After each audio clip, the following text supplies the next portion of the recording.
We'll duck down to Canberra now and catch up with another Queensland Senator in Matt Canavan, the former Resources Minister. Good to talk to you again, Matt.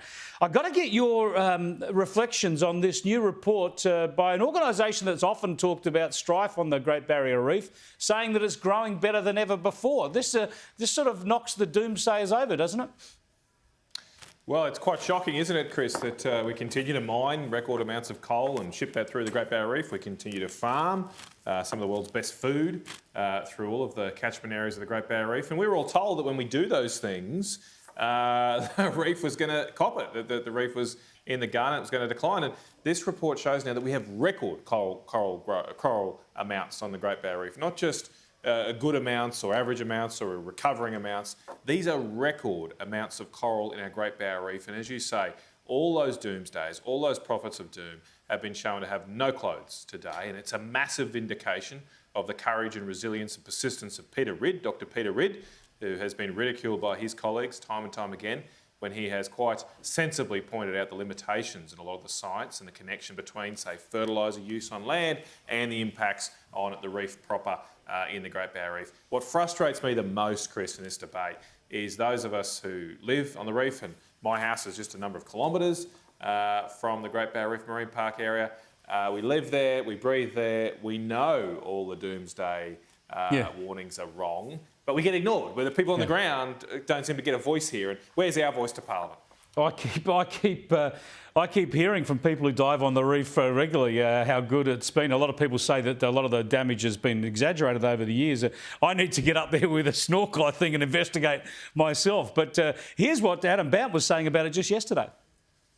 The Great Barrier Reef will die, as will the 60,000 jobs that depend on it.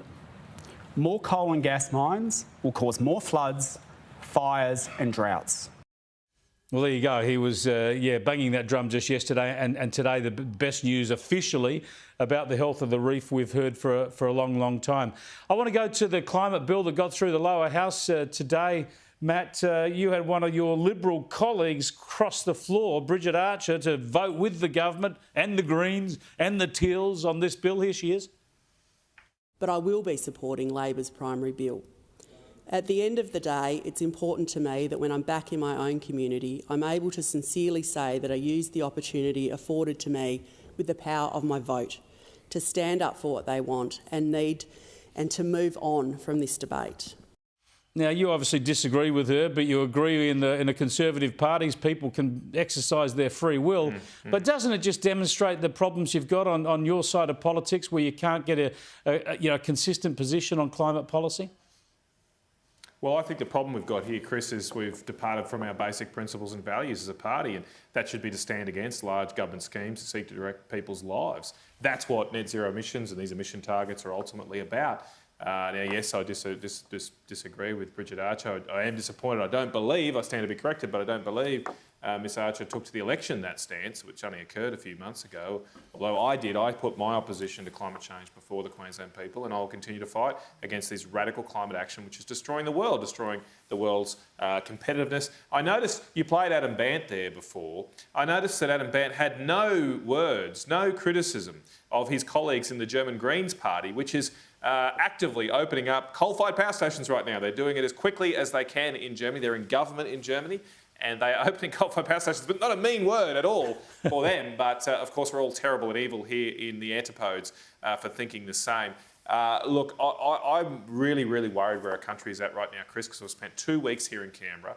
We have spent the whole time talking about symbolism and stuff that doesn't matter. Even the government agrees that this 43% legislation is something they don't need. They don't need. Yeah.